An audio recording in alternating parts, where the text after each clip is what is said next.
Señores diputados al Parlamento Centroamericano, señor presidente de la Corte de Cuentas de la República, señora presidenta del Tribunal Supremo Electoral, señores miembros del Ministerio Público, señor fiscal general, procurador general y procuradora para la defensa de los derechos humanos, excelentísimos señores embajadores y honorables jefes de misiones diplomáticas acreditadas en nuestro país,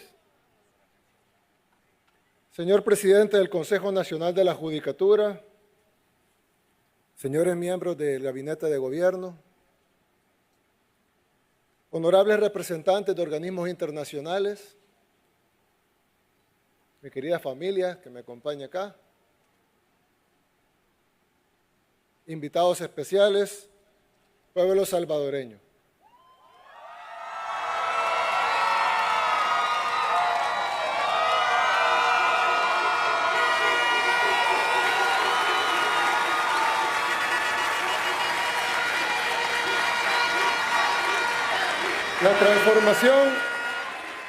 La transformación de El Salvador ha sido una de las más rápidas de la historia moderna, pero para nosotros apenas ha sido suficientemente rápida. El Salvador de hoy no se parece en nada al que recibimos tras décadas de terror y explotación. El país que heredamos ni siquiera era verdaderamente nuestro. Independiente solo de nombre. Sus calles estaban controladas por pandillas y su gobierno en manos de los verdaderos gobernantes que siempre estaban a la sombra. Hace 6 años, el mundo ya había perdido la esperanza en El Salvador. Nos decían que el crimen era parte necesaria, así decían, que el crimen era parte necesaria de nuestra sociedad y que derrotarlo era imposible. Nos daban estudios grandes, proyectos de cómo salvarnos, pero en el fondo nunca creyeron que fuera posible y por eso sus soluciones nunca estuvieron diseñadas para funcionar.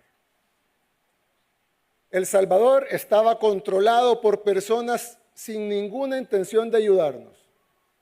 Hace 6 años empezamos, nada más, a recuperar nuestro país. Hoy, El Salvador ya no le pertenece a ni los actores extranjeros ni a sus títeres locales. Hoy, El Salvador pertenece al pueblo salvadoreño.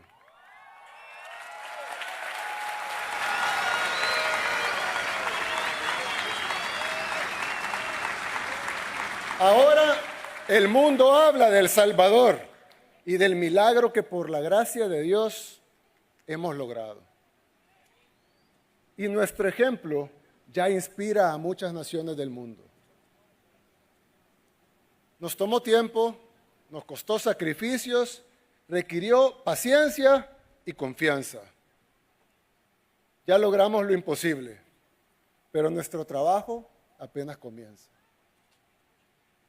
Tuvimos que luchar además por lo que otros países en otras latitudes dan por sentado, que es la libertad de construir un futuro en sus propios términos.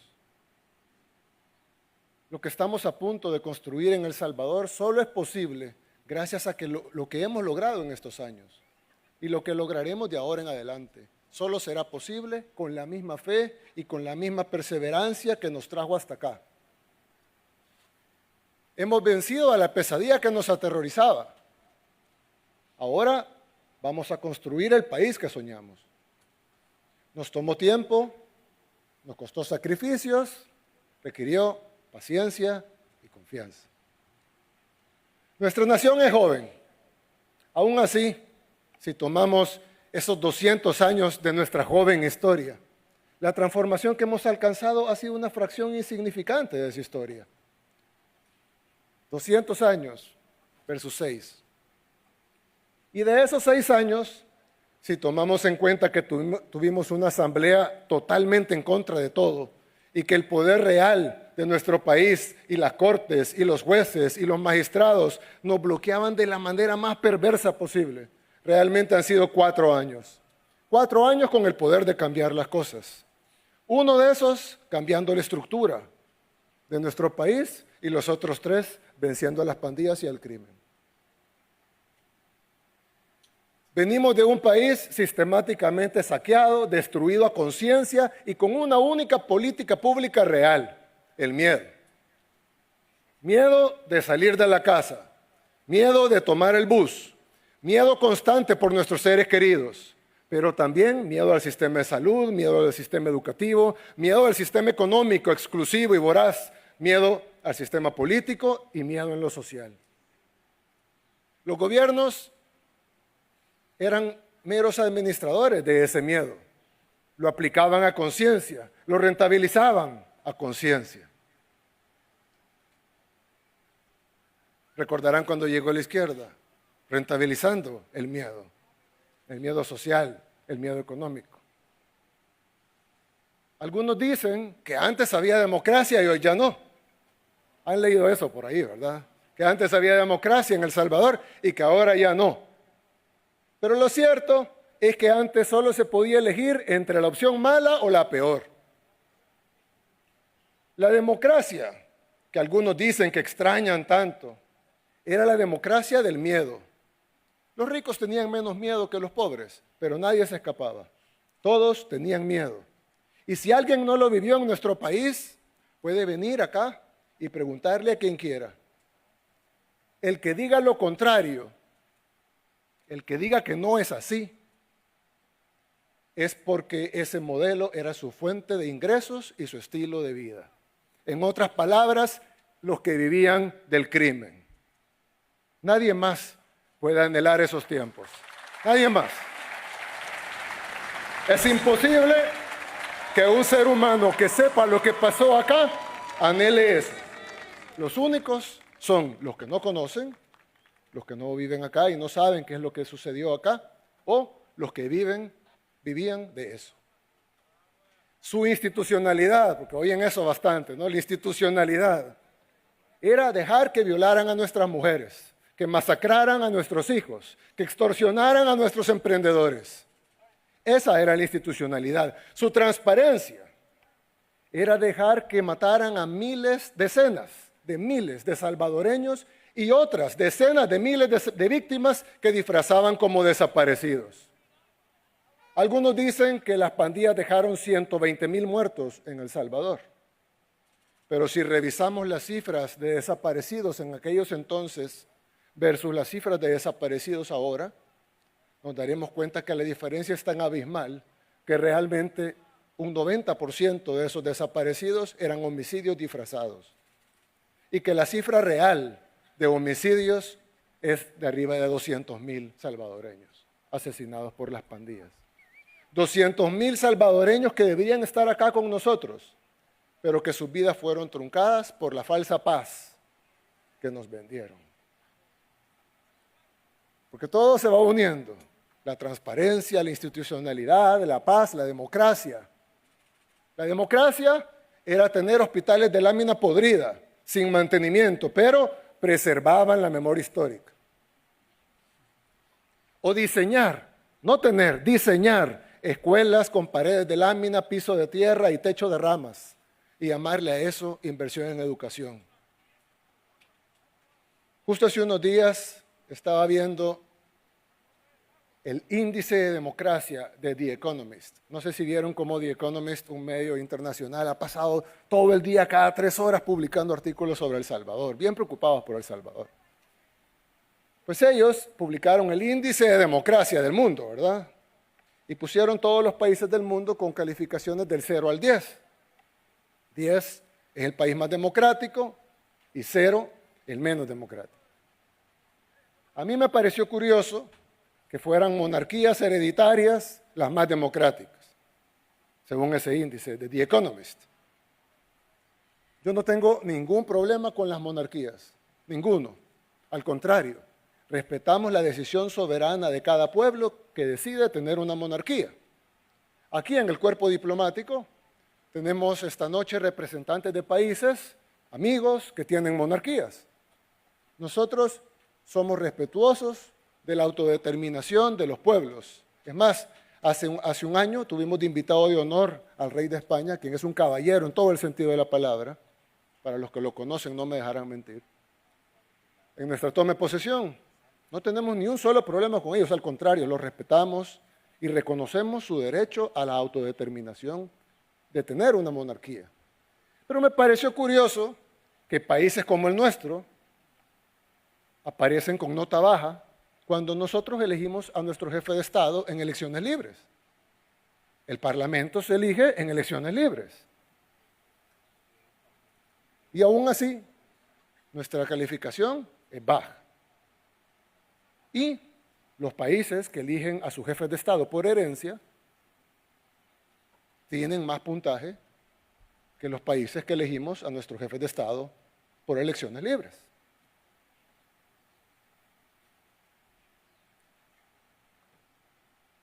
¿Cómo es posible eso?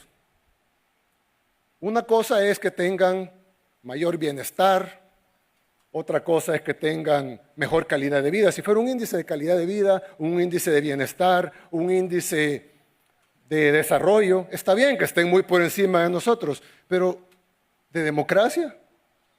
Quizás porque ellos hacen los baremos y por tanto ellos establecen los parámetros. Quizás si nosotros hiciéramos el baremo, nos calificaríamos mejor a nosotros y más bajo a ellos. Al final es quien hace el índice y a conveniencia de quién se hace. Alguien pudiera decir, no, presidente, lo que pasa es que son monarquías parlamentarias, lo cual es diferente, ¿no?, a una monarquía absoluta, totalmente distinto. Y por eso tienen puntajes más altos. Bueno, yo les haría la pregunta, ¿será que esos países avalarían que un país latinoamericano instaurara una monarquía parlamentaria? ¿Nos darían su apoyo o nos condenarían? Ahí se dan cuenta que democracia, institucionalidad, transparencia, derechos humanos, Estado de Derecho, suenan bien, son grandes ideales en realidad, pero son términos que en la realidad solo se usan para mantenernos sometidos. Usted no cumplió el índice de transparencia, usted no cumplió el índice de democracia, usted no cumplió el índice de derechos humanos, así estemos cumpliéndolo más que ellos. A los que manejan estas grandes agendas globalistas no les interesa ni la democracia ni nada de los otros términos. Ellos ni siquiera son democráticos. No les interesa el Estado de Derecho.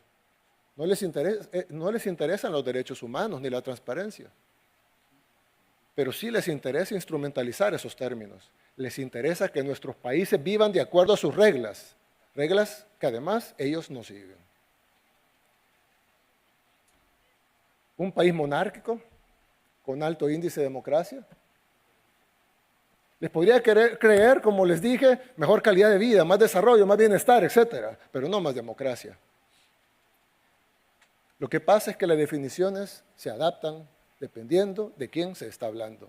Ellos ven un país como el nuestro, que está funcionando, que sigue sus propios métodos, con sus propios recursos, y dicen, no, eso no es democracia. Los vamos a llevar a la verdadera democracia, la que hacemos desde nuestras oficinas. Eso hicieron en países como Irak o Libia. Busquen cómo terminaron esos países y ahí se darán cuenta de lo que significa la democracia cuando se refieren a los países que deben estar sometidos. Significa destrucción, pobreza, subdesarrollo, sometimiento. Nosotros debemos acabar con todos estos sinsentidos. Les voy a poner un ejemplo de un caso reciente que pasó aquí en El Salvador. Cuando comenzó el régimen de excepción, ustedes se recuerdan que decían que habíamos puesto cuotas a la policía de arrestos. Eso dicen todos estos medios, la oposición, las ONGs, las organizaciones de derechos humanos. Nos acusan de que les exigimos a los agentes de la policía cuotas de arresto. Pues en esas cuotas de arresto que dicen ellos, arrestamos a un pandillero. El pandillero era menor de edad, no estaba tatuado, no tenía ningún tatuaje, no tenía antecedentes penales, era menor de edad. Y sabíamos que era pandillero por las investigaciones de la policía, nada más. El niño símbolo de la oposición. Menor de edad, joven, no tiene tatuajes, no tiene antecedentes. Pues bueno, Nuestro sistema judicial, aún en reforma, decidió darle 2 años de detención en una correccional de menores. Lo pusieron 2 años, como fue capturado al inicio del régimen de excepción en el 2022, salió libre en el 2024. Pues hace 4 días, el 28 de mayo de este año, un año después de haber salido libre, asesinó a un ex cabo de la policía en Tacuba. Vieron el homicidio ese día en Tacuba. Fue realizada por él. Mató a un hombre de 62 años. Nosotros ya lo habíamos capturado. Lo teníamos en custodia. Era nuestro deber evitar ese asesinato, manteniéndolo en custodia. Pero por cumplir los tratados internacionales y las reglas que nos imponen de derechos humanos, ese homicidio es culpa del Estado.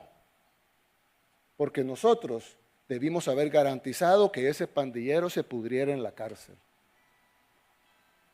Lo dejamos salir por cumplir tratados y hoy una familia está de luto y un salvadoreño más está asesinado. Súmenlo a los 200,000 salvadoreños que mataron las pandillas. Por supuesto, el pandillero ya lo volvimos a agarrar y ya no va a volver a salir nunca más. Pero lo tuvimos en nuestras manos la oportunidad de que no asesinara de nuevo. Y no lo hicimos. Por eso es que lo que ellos, los supuestos defensores de la democracia y el Estado de Derecho, lo que realmente quieren es que seamos incapaces de castigar a los asesinos, en nombre de un supuesto ideal de derechos humanos que no es más que los derechos de los delincuentes, porque si fuera derechos humanos estuvieran viendo por los derechos humanos del cabo en Tacuba, el señor de 62 años que fue asesinado y de su familia que está de luto. Nadie ve por los derechos humanos de ellos. El sistema internacional nos obligó a velar por los derechos humanos del criminal que salió a matar. En la vida real, perdonar al criminal es condenar a las víctimas. Sigan gritando, libérenlos ya. Ya los escuchamos y ya sabemos el resultado de eso. Que regrese la muerte, que regrese el caos, que regrese el miedo. Y no vamos a permitir nada de eso.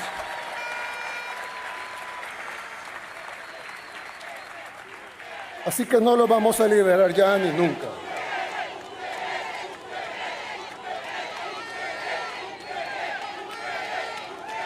Tristemente, somos testigos de cómo países hermanos nuestros todavía creen en estos organismos internacionales, todavía creen en estos tratados que supuestamente es para ayudarnos a nuestros derechos humanos. Y algunos políticos de la región, lamentablemente, y cuando digo región me refiero a Latinoamérica, no a Centroamérica, me refiero a toda Latinoamérica, se prestan a este juego. He visto cómo medios internacionales citan presidentes de otros países, o los entrevistan, o ponen videos de presidentes de otros países hablando de democracia. ¿Por qué mejor no van y le preguntan a su gente si ese presidente ha hecho algo por ellos? ¿Cómo pueden llamar líder democrático a alguien que no lo quiere su propio pueblo? ¿De qué sirve una democracia, entre comillas, cuando es más bien un Estado fallido que no puede cumplir ni siquiera con su labor principal, que es la labor principal de cada Estado, darle seguridad a sus ciudadanos? Hay muchas labores, pero la principal es darle seguridad a sus ciudadanos. No pueden cumplir ni eso, y a eso le llaman Estado de Derecho. Democracia significa el poder del pueblo. Si de verdad les importara tanto nuestro pueblo, ¿por qué intentan socavarlo en cada oportunidad? Algunos países que pasaron años criticando a El Salvador, hoy arrestan a sus propios ciudadanos por publicaciones en redes sociales. Han visto esto, ¿no? Países democráticos, países campeones de los derechos humanos, arrestan a sus ciudadanos por publicaciones en redes sociales. Prohíben a su oposición política, calificándolos de extremistas. Entonces nosotros prohibamos a la nuestra porque son extremistas también. Pero no, nosotros le permitimos a nuestra oposición, a hacer campaña, conseguir votos, así sean de sangre, y que se cuenten. Ellos no. Prohíben a sus oposiciones. Anulan elecciones incluso. Y luego vienen y nos quieren dar a nosotros lecciones de democracia. Cuando ven los resultados de nuestras elecciones libres, cuando ven las encuestas, cuando ven nuestros niveles de aprobación, dicen, es que los salvadoreños están manipulados. A los que nos están escuchando en otros países, que yo sé que son un número considerable, imagínense si alguien de otro país, que ni siquiera conoce su país, les dijera que su opinión en su propio país no vale, porque usted está manipulado. Y que ellos, que no viven en su país, son los que saben qué es lo mejor para ustedes. No lo aceptarían, ¿verdad? Nosotros tampoco. Algunos críticos internacionales, ya han escuchado esto también, me imagino, dicen que le quitamos a los salvadoreños la democracia para darles la seguridad. Por lo menos aceptan que hemos dado seguridad, pero dicen que lo hemos hecho a costo de la democracia. Algunos incluso dicen, yo en mi país no tengo seguridad, pero al menos tengo democracia. Déjenme decirle que no lo engañen, usted no tiene ni seguridad ni democracia. Usted lo que tiene es un Estado fallido, la falsa sensación de que pueden elegir algo. ¿Qué es lo que quieren? Que eliminemos el régimen de excepción para que la comunidad internacional diga que bien, miren Bukele, ya quitó el régimen. Pero que los salvadoreños vuelvan a ser asesinados. Quieren que tomemos decisiones para que afuera no me cataloguen como dictador, aunque eso signifique que nuestro país vuelva a ser invivible. Había una masacre, literalmente una masacre cada día. 10, 15, 20 salvadoreños diarios muertos cada día, asesinados. Y otro tanto similar de desaparecidos cuyo 90% eran asesinatos escondidos. ¿Cuándo dijeron algo? Y como dije hace un rato, lamentablemente hoy estamos viendo esa realidad en otros países. Y duele porque nosotros ya sabemos lo que es. Ya vivimos ese escenario repetirse por todo el continente y venimos de ahí. Sabemos para dónde van y conocemos qué es lo que está mal. Gobiernos cómplices que prefieren quedar bien con la élite globalista antes que evitar que sus ciudadanos mueran. A eso se le suman todas esas organizaciones nacionales e internacionales que dicen que ayudan a la gente, cuando en realidad solo saben lucrarse de ellos. Por eso, hace unos días, esta Asamblea Legislativa aprobó la Ley de Agentes Extranjeros. Es una ley para proteger la cooperación internacional, para asegurarnos que esos fondos que vienen del extranjero y que dicen ser para proyectos sociales, sean realmente para eso, para ayudar a la gente. La mayoría de países desarrollados prohíbe la injerencia extranjera. Nosotros permitimos la injerencia extranjera. Solo les pedimos que paguen impuestos igual que todos. Sinceramente, yo, como persona, creo que es un error que permitamos la injerencia extranjera. Creo que no deberíamos hacerlo. Es más, creo que la injerencia extranjera debería estar prohibida en todos los países del mundo. Pero aún así la vamos a permitir. Vamos a permitir la injerencia extranjera. Lo único que vamos a exigirles es que paguen lo que pagan todos. Porque en El Salvador todos pagamos impuestos. Todos pagamos IVA, los trabajadores pagan impuestos al gastar e incluso al recibir con el impuesto de la renta. Si usted decide abrir una fábrica de zapatos, paga impuestos al importar maquinaria, paga impuestos por el local que ocupa, paga impuestos por los empleados que tiene, paga impuestos cuando factura. Pero cuando una organización decide venir y ayudar a nuestra gente, pero ayudarle de verdad, el Estado le otorga el privilegio de no pagar impuestos, porque vienen a ayudar. Usted viene a ayudar a los ancianos en un asilo, no pague impuestos. Le vamos a dar el privilegio de no pagar impuestos porque usted está ayudando a los ancianos de un asilo. Viene a darle medicamentos y hacer jornadas médicas a los salvadoreños, no pague impuestos. Usted lo está haciendo para ayudar. Ayude y nosotros le daremos el beneficio de que no pague impuestos para que pueda ayudar todavía más. Toda la cooperación que venga a proyectos sociales de países amigos o de organizaciones estará libre de impuestos. Pero hay organizaciones extranjeras que dicen venir a ayudar y realmente vienen a hacer política, a mover millones para campañas políticas, a operar en la oscuridad, sin reglas, sin límites, sin pagar nada. A ellos nadie los eligió en elecciones democráticas, ya que hablamos de democracia, ni siquiera en elecciones de segundo grado, pero sí se sienten en el derecho de influir en las decisiones del país, con dinero, con total impunidad. Las supuestas organizaciones de derechos humanos que defienden asesinos que alguna vez masacraron a nuestra gente. Los medios tradicionales despliegan activistas disfrazados de periodistas para difundir mentiras. Y a eso le llaman libertad de prensa. Congresistas extranjeros vienen a tocar las puertas de las cárceles a exigir que liberemos delincuentes. ¿Con qué derecho se sienten? Siempre son los autoproclamados defensores de la democracia los que no creen en nuestra democracia, no creen en el poder de nuestro pueblo. ¿Cómo pueden decir defender la democracia si ni siquiera saben la definición de democracia? ¿Cómo pueden imponernos reglas que ellos mismos no respetan y ofrecernos sistemas que hace mucho tiempo dejaron de funcionar para ellos? ¿Cuál es la situación en sus propios países? ¿Por qué no se enfocan en proteger a su gente en lugar de atacar a la nuestra? La respuesta es simple y se supone que no se debe decir en voz alta, aunque ya sea evidente para la mayoría de personas en el mundo.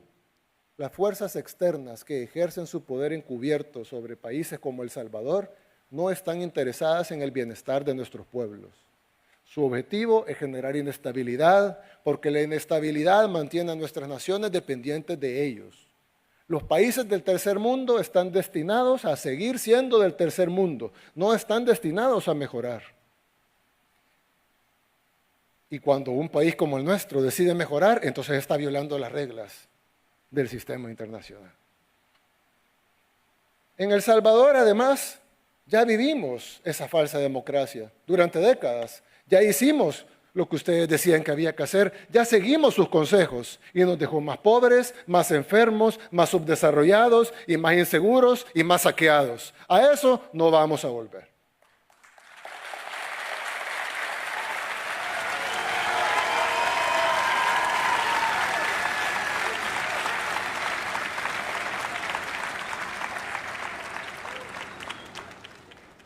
El Salvador ha dado un ejemplo a otros países como el nuestro, que ninguna nación, por grave que sea su situación, nosotros no éramos un país peligroso, nosotros éramos el país más peligroso del mundo.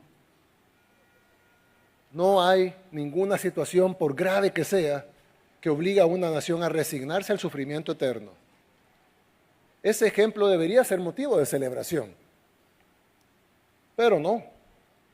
A esos que quieren mantener a nuestras naciones pequeñas dominadas les aterra un efecto dominó global.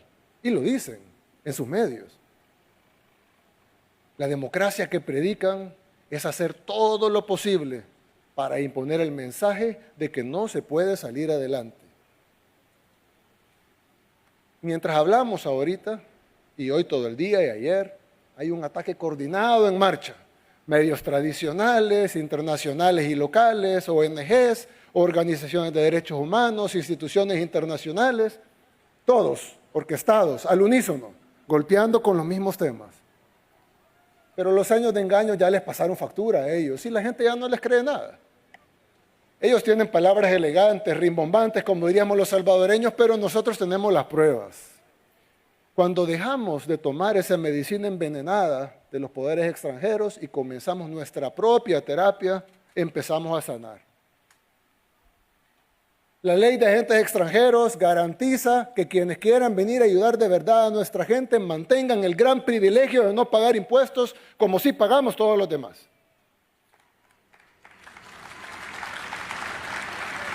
Pero también garantiza que quienes vengan a velar por intereses políticos, al menos paguen sus obligaciones tributarias como todos los demás.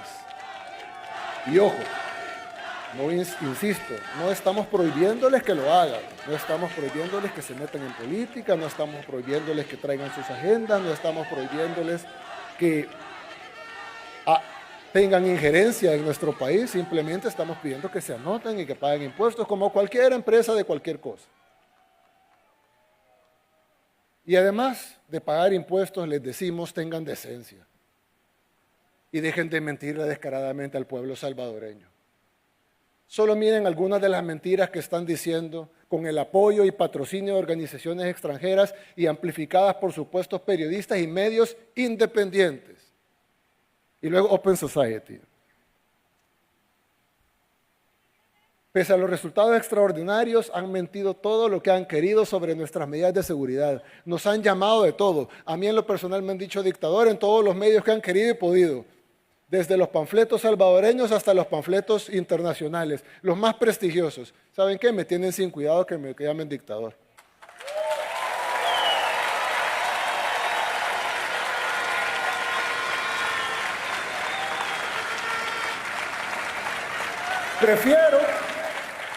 Prefiero que me llamen dictador a ver cómo matan a los salvadoreños en las calles.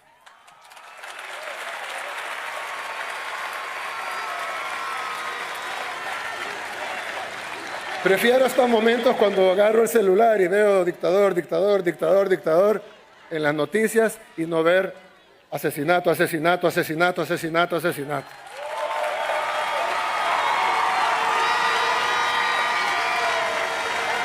Prefiero que me llamen dictador, pero que los salvadoreños podamos vivir al fin en paz.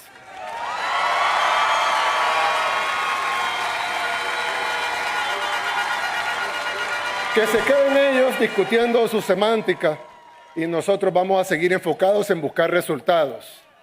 Y contrario a las mentiras que ellos difunden día y noche, tenemos más resultados que cualquier otro gobierno en toda nuestra historia. Hace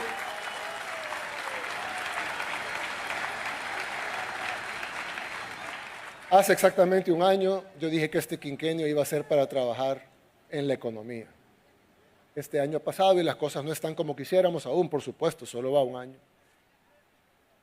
Pero no digan que no se ha hecho nada. Hemos abierto opciones de alimentos sin intermediarios, lo que reduce significativamente el precio. Los agromercados, que por supuesto la oposición criticó desde el inicio, no es una solución perfecta, pero es una solución, donde se pueden comprar 20 tomates por $1. Claro, los que queramos podemos seguir yendo al supermercado, aunque sea más caro. También podemos importar lo que comemos, podemos comer en restaurantes. Nada de eso está prohibido, al contrario, lo promovemos, porque es bueno para nuestra economía. Es bueno porque estos lugares generan empleos, pagan impuestos. Si tienen el dinero y el presupuesto para hacerlo, háganlo. Pero a nosotros como gobierno también nos corresponde dar una opción accesible para las mayorías y eso estamos haciendo. Tampoco hemos aumentado impuestos, a excepción de los agentes extranjeros. Y aún así, logramos tener este año, el 2025, como el primer presupuesto completamente financiado que no incluye un solo centavo de deuda para gasto corriente. Es decir,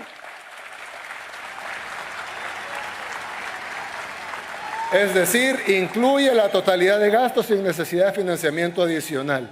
Y así como estamos haciendo eficientes los recursos, estamos trabajando también de la mano con organismos internacionales, con países, con bancos extranjeros, con los que hemos establecido una relación de respeto mutuo. Porque nosotros no queremos ser un país aislado. Nosotros queremos trabajar con nuestros amigos en el exterior. Yo se los dije hace años, que estamos listos, las puertas están abiertas de par en par. Queremos ser amigos, queremos ser socios, queremos ser aliados. Lo que no queremos ser es sus lacayos. Por ejemplo, el Banco Mundial, el Banco Interamericano de Desarrollo nos ha apoyado en muchísimos proyectos. Recientemente, incluso con la construcción de escuelas, que estamos haciendo 2 diarias. El CAF está tan comprometido con apoyarnos que ya se están inaugurando sus instalaciones aquí en El Salvador.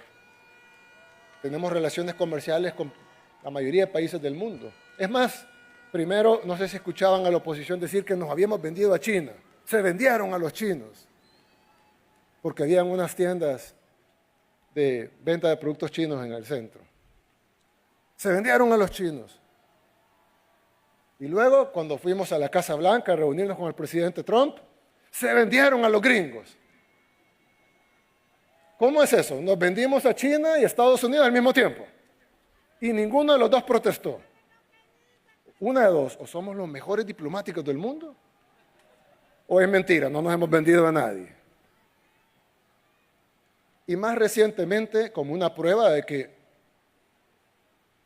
tenemos dignidad, pero no estamos cerrados a la cooperación internacional, y estamos abiertos con las puertas de par en par para cualquiera que nos quiera acompañar en este camino, firmamos un acuerdo sin precedentes con quien no ha sido nuestro amigo necesariamente, pero firmamos un acuerdo que es de mutuo beneficio con el Fondo Monetario Internacional. Y ellos mismos evaluaron hace poco, hace una semana creo, o dos, y dijeron que superamos con creces todo lo que esperaban de nosotros.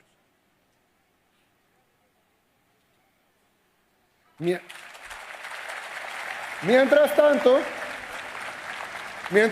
la oposición dice que no es cierto, que está mal la situación, que está mal que haya turistas, porque los turistas vienen y hacen gentrificación, cuando en realidad no tiene por qué ser así.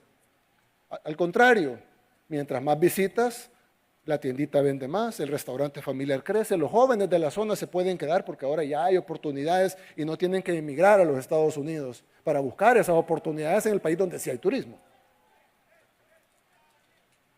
No les gusta que hagamos acuerdos con organizaciones internacionales, no les gusta que hagamos empréstitos para obras porque no prestamos para gastos, no les gusta que hagamos acuerdos con entes financieros, no les gusta que tengamos turismo. Entonces, ¿qué quieren? Que no hagamos nada como ellos, que nos sentemos simplemente a esperar que caiga el dinero de algún lado. Gracias a Dios ya no gobiernan ellos.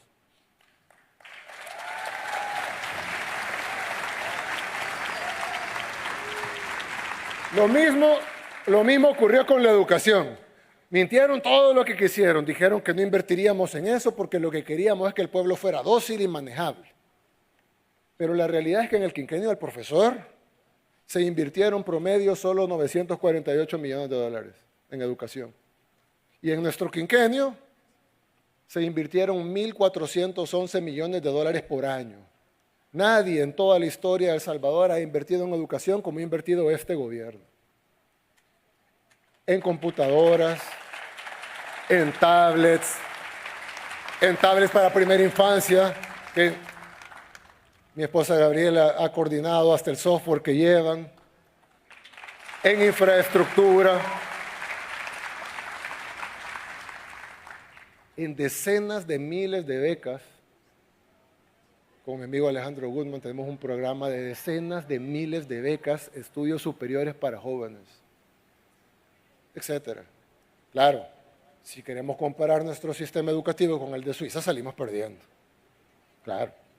Pero si comparamos con El Salvador, con El Salvador de antes, estamos mucho mejor y seguimos mejorando cada día.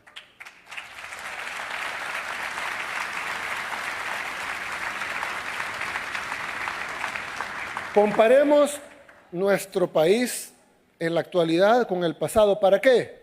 Para saber de dónde venimos, a dónde estamos y para dónde vamos.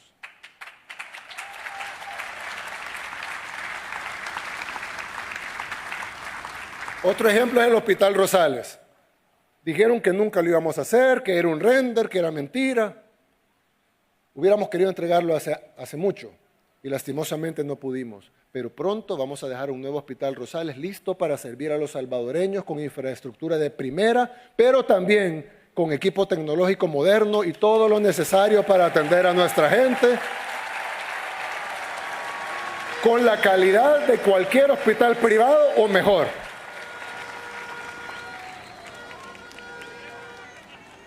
Vayan, desde afuera se puede ver. Pasen por el carro, lo van a poder ver en construcción, es real. Ahí está, no es un render, no es solo una promesa.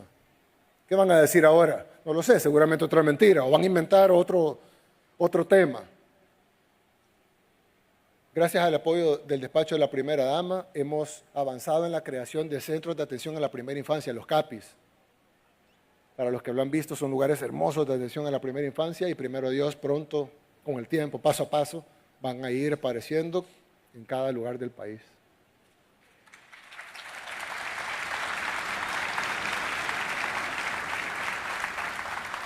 También con el despacho de la primera dama hemos trabajado en la ampliación de la oferta cultural y educativa dirigida no solo a la primera infancia, sino a todo el país. Hay cerca de 2.000 estudiantes en nuestra Escuela Nacional de Música inscritos.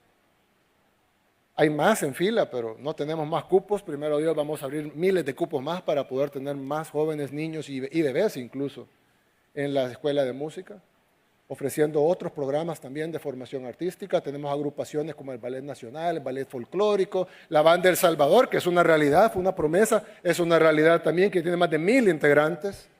Los que la han visto, es un orgullo para nuestro país. Hemos intervenido varias áreas de emergencia pediátrica y continúa la modernización de los espacios materno-infantiles. Falta mucho, sí, pero comparemos de dónde venimos, sepamos de dónde venimos, a dónde estamos, falta, pero también sepamos para dónde vamos. Y si bien aún hay mucho por hacer, nadie puede negar que la primera infancia es una prioridad para nuestro país, algo que en el pasado ni siquiera se mencionaba. Nosotros sabemos que cada cosa que hacemos y por cada cosa que arreglamos, otra cosa tiene que esperar. Quisiéramos resolver todos los problemas al mismo tiempo, pero sabemos que eso no es realista. Podemos darle computadoras a todos los niños, ya lo hicimos, pero las escuelas seguían en condiciones deplorables. Podemos remodelar 2 escuelas por día, pero faltarán otras escuelas aún, miles. Podemos construir el mejor hospital de Centroamérica, que queremos, ese es nuestro sueño, que sea el Hospital Rosales, pero faltarán otros hospitales. El gobierno puede hacer feliz a cualquiera, pero no puede hacer feliz a todos al mismo tiempo. Es difícil, algunos dirán imposible, sin embargo, vamos a intentarlo. Porque es de cobardes no intentarlo. Si escogimos estas luchas es porque creemos en un El Salvador mejor. Y este no se forja diciendo no. Seguimos avanzando a pesar de los obstáculos, la crítica y la oposición interna y externa. Porque esas críticas y ataques, incluso personales, y a mi familia, palidecen ante la satisfacción de saber que cambiamos la vida de millones de personas.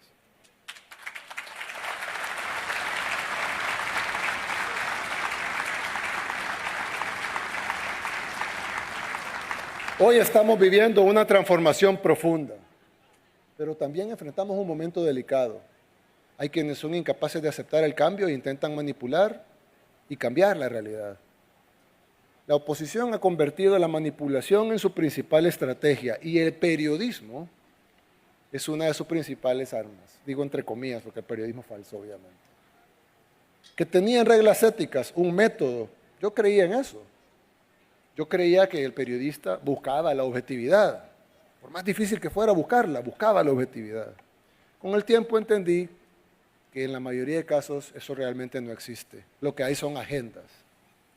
Y periodistas que responden a ellas, algunos con más descaro que otros. No hay método periodístico que valga cuando la orden es atacar. Y nunca es una decisión del periodista, claro. Es una decisión del dueño del medio. Aunque sea mentira, aunque no tengan pruebas, lo van a decir. Todo es para vender una narrativa. Vayan a ver las cuentas de los grandes periódicos de Estados Unidos y del mundo y verán que han activado cientos de notas de El Salvador para atacarnos. Todos juntos, como dije al inicio, al unísono, en una sola voz. Medios grandes con alcances que nosotros no podemos ni imaginarnos. Y no son de un solo dueño. Muchos de ellos son supuesta competencia, incluso. Pero está demasiado obvio que son coordinados. Por supuesto, ellos no nos combaten a nosotros porque nos consideran un enemigo importante. Nosotros somos un pequeño país, pobre, no tenemos una gran potencia económica ni militar. ¿Por qué nos atacan tanto entonces? No le tienen miedo a un país como El Salvador, le tienen miedo al efecto dominó, de que cada vez más países del mundo decidan salirse de su control, de sus planes. Los periodistas solo son una de las herramientas que ellos tienen, no es la única. Pero su trabajo es hacer ver a los buenos como los malos y a los malos como los buenos. Eso es lo que venden, ese es su negocio. Y está bien, es su trabajo, para eso les pagan, está bien. Lo que está mal es que nosotros creamos que es para beneficio del pueblo. El pueblo tiene que tener algo claro. Todos tenemos una agenda. Yo tengo una agenda. Ellos tienen una agenda. Los políticos tienen una agenda. Las ONGs tienen una agenda. Todos no tienen. Tenemos una agenda. La diferencia entre ellos y nosotros es que nosotros no ocultamos la nuestra. Aquí estoy enfrente de ustedes como político. Y lo hago como presidente de la República exponiendo nuestra agenda. Y la gente tiene el derecho a votar esa agenda, si la quiere o si no la quiere. Y hace poco tuvimos elecciones y ganamos con el resultado más alto de todas las democracias del mundo.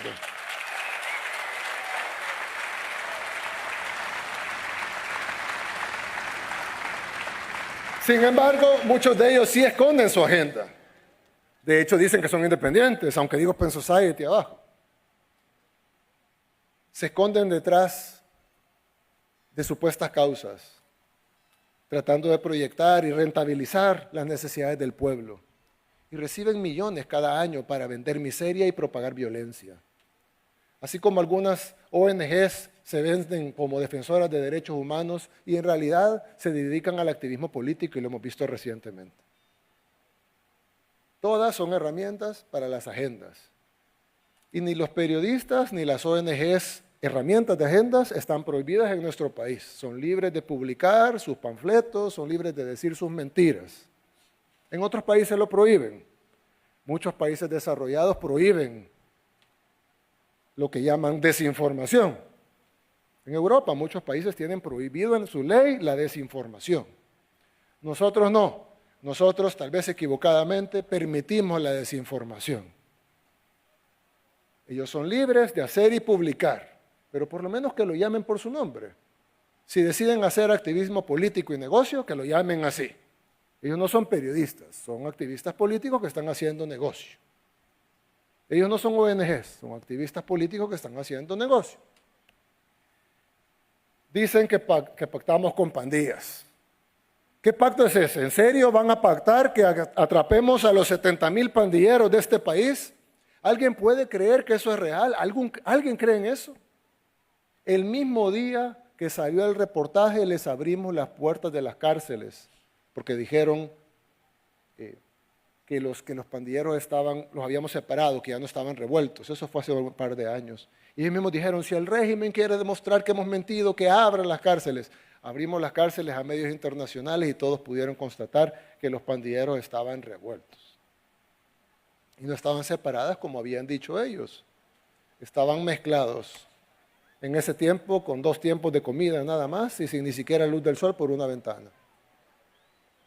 ¿Creen que les importó? No, siguieron mintiendo y repitiendo la misma mentira. Es más, aquí, que saben que son populares las medidas contra los pandilleros, venden la idea de que tenemos un pacto y que les damos beneficios. Pero afuera, que saben que las medidas duras no son populares porque es como, qué duros son con la gente, dicen que los tratamos mal, que no los deberíamos de tratar así, que no les damos suficiente proteína. Las dos cosas no pueden ser reales. Dicen que encarcelamos defensores de derechos humanos, disidentes, opositores al régimen. Yo me pongo a pensar, ¿cómo podemos combatir la corrupción si toda la oposición tiene impunidad garantizada? No se pueden tocar. Cualquier opositor corrupto que se lleva a la cárcel es un perseguido político. Todos estuvieron 15, 20 años lucrándose del Estado, pero ahora se pusieron el carnet de perseguido político. Trabajar en una ONG ahora es sinónimo de impunidad. Ser periodista del club, porque hay periodistas que no los incluyen en el club, tiene que ser de APES. Ser periodista del club les permite infringir la ley sin consecuencias. O sea, que una persona, si asesina a sangre fría a la otra, solo tiene que ir a pedir trabajo a alguna de estas ONGs o medios del club y ya la ley no los puede tocar, porque son defensores de derechos humanos, porque son disidencia, oposición al régimen.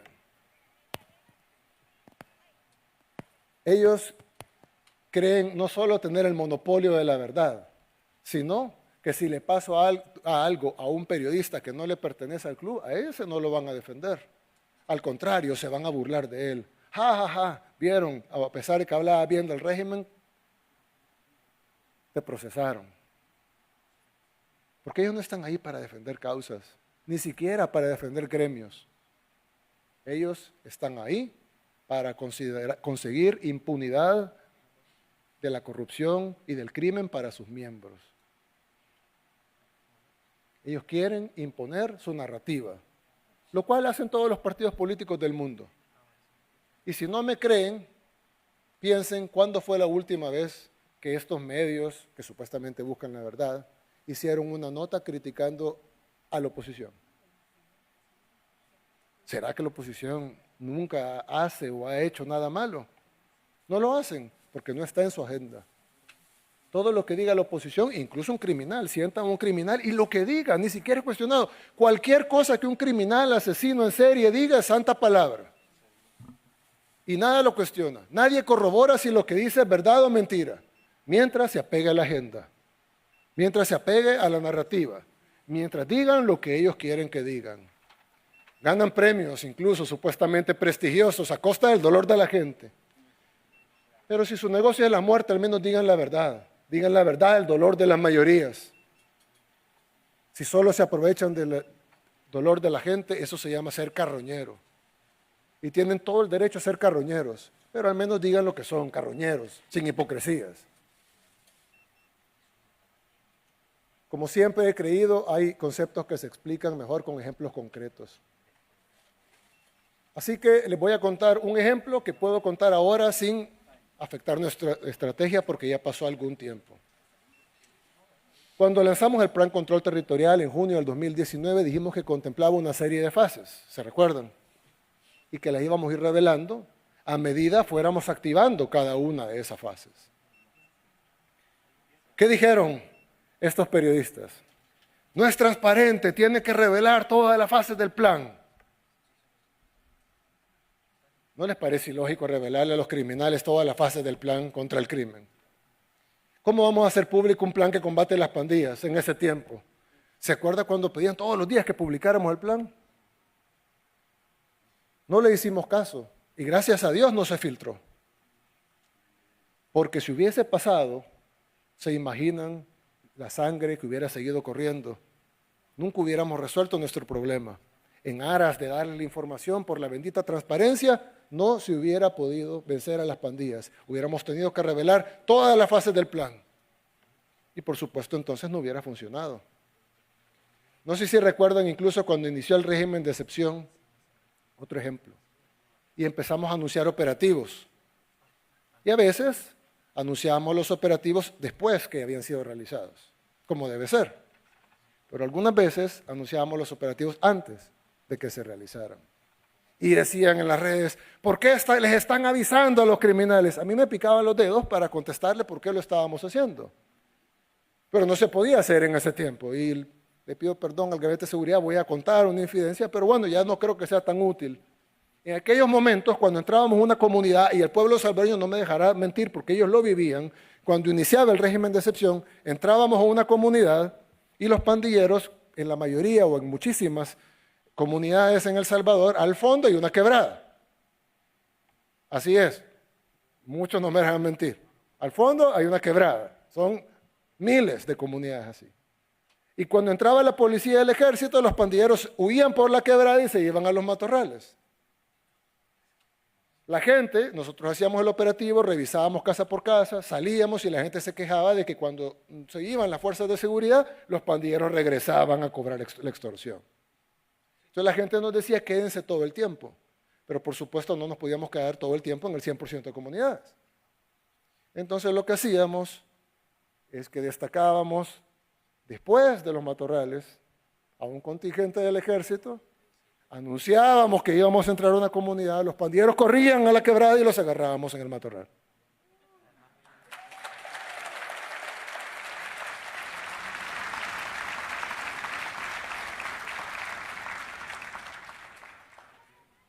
Hoy se los conté. Pero en ese tiempo no se podía, porque hay cosas que se pueden decir en un momento y hay cosas que tienen que esperar.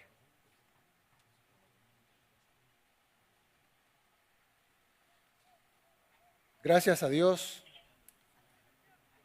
aguantamos los ataques, las críticas y todo, para al final tener lo que tenemos ahora. Y lo vamos a seguir haciendo en los demás temas, porque nosotros no hacemos lo que ellos quieren, sino lo que el pueblo desea y necesita.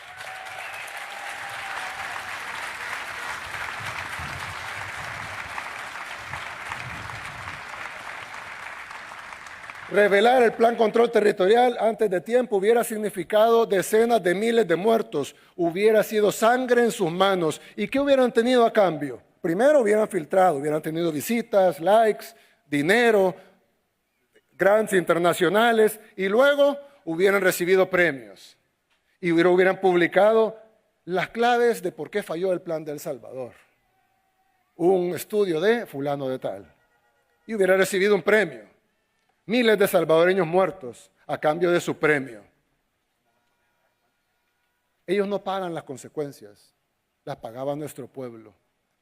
La sangre de nuestro pueblo era su negocio. Se me eriza la piel de pensar que estuvimos a una filtración de un panfleto de Soros de volver a ser un Estado fallido. Como muchos que lamentable existen en Latinoamérica al día de hoy. ONGs, medios de comunicación, por partidos de oposición, junto al financiamiento constante de los agentes extranjeros, hubieran dictado la muerte de decenas de miles de salvadoreños sin jamás haber sido elegidos por voto popular, sin que la gente sepa en muchos casos siquiera sus nombres, pero estuvimos cerca, así, de una filtración de que esa fuera la realidad. Sé que a muchos les molesta lo que hacemos y más aún les molesta que funcione. Porque construir un nuevo país trae incomodidades. Es como cuando estamos reparando la casa, mientras los trabajos no es tan cómodo, hay ruido, hay molestias, pero cuando todo termine habrá valido la pena. Por ejemplo, sería más fácil dejar la carretera de Los Chorros así como estaba. Ahí estaba, ¿no? Funcionaba, de vez en cuando se desmoronaban, pero ahí estaba. No, decidimos, en lugar de ir a gastar decenas de millones de dólares en no hacer nada o ponerle parches, decidimos hacer el proyecto vial más grande de Centroamérica, que son 3 etapas. Una de ellas, no es como dice la oposición ahora que le hemos quitado, es un viaducto de 1 kilómetro de largo, que será el puente más grande en la historia de nuestro país. Actualmente el puente más largo que tenemos es el de Camino Sur City, que tiene 300 metros. El próximo puente más largo será el puente de la Echadura, que lo estamos construyendo, que tiene 400 metros. Pero el próximo puente más largo será el de Los Chorros, que tendrá 1 kilómetro. Vamos a ampliar ese viaducto a 8 carriles, el viaducto Francisco Morazán, que será el puente más largo del país, y lo conectaremos con 3 etapas que harán el proyecto vial más grande en la historia de El Salvador, de 400 millones de dólares, para solucionar una arteria que ha sido un problema desde, para los que conocen la historia de ese camino, de hace 500 años. Literalmente cortando una montaña que es 25 veces más grande que 25 veces el tamaño del monumento del Salvador del mundo, más alto. Y son 25 taludes. Es una obra que ningún otro gobierno se atrevió a ejecutar. Y pronto lo vamos a terminar. Bueno, tardará un par de años, pero es pronto si lo vemos en toda la historia de nuestro país. Y será el proyecto de ampliación vial más grande de toda Centroamérica. Son algunos meses de molestias, pero luego van a ser décadas de beneficios para los que transitan a diario por ahí. Y el desarrollo de nuestro país. En fin, lo que tenemos ahora no es perfecto, claro que no. Nunca lo va a ser, somos seres humanos. Pero es 1000 veces mejor a lo que siempre tuvimos. Si no dejamos que de los mismos de siempre nos dividan, si no caemos en la trampa de los que solo se quejan, vamos a lograr mucho más. Todo empieza por valorar lo que ya logramos y por soñar en lo que podemos lograr. Porque un pueblo que no valora lo que tiene está a un paso de perderlo. Pero claro, cuando uno se acostumbra a algo bueno, uno quiere algo mejor. Y está bien exigir. Lo que no está bien es que ahora, los que nunca hicieron nada, sean los que más se quejan. Incluso ahora, con las cosas que sí están funcionando, algunas personas piensan que los cambios que hemos logrado y seguimos haciendo son fáciles o que cualquiera los pudo haber hecho. Bueno, los expertos en pandillas dijeron que las maras eran un mal necesario, imposible de quitar, que requeriría varias generaciones de salvadoreños poderlo quitar. Como siempre digo, gracias a Dios no les hicimos caso.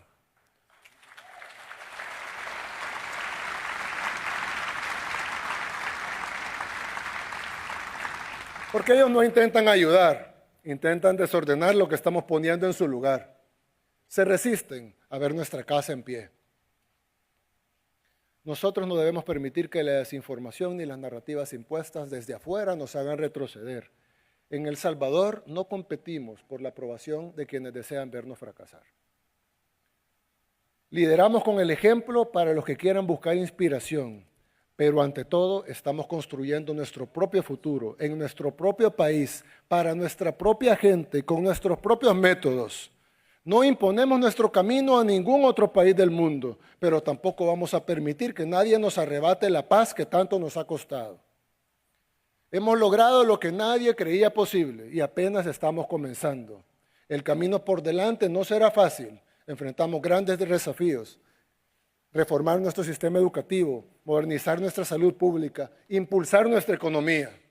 Pero al parecer también enfrentamos fuerzas externas que temen el poder de la independencia de una pequeña nación. Nuestro futuro puede ser hermoso, pero construirlo no será rápido ni sencillo y requerirá confianza, paciencia y sacrificio. Juntos podemos lograrlo. Ya lo hicimos una vez. Lo haremos primero Dios de nuevo y el mundo será testigo. Que Dios bendiga a El Salvador y que Dios los bendiga a cada uno de ustedes. Muchas gracias.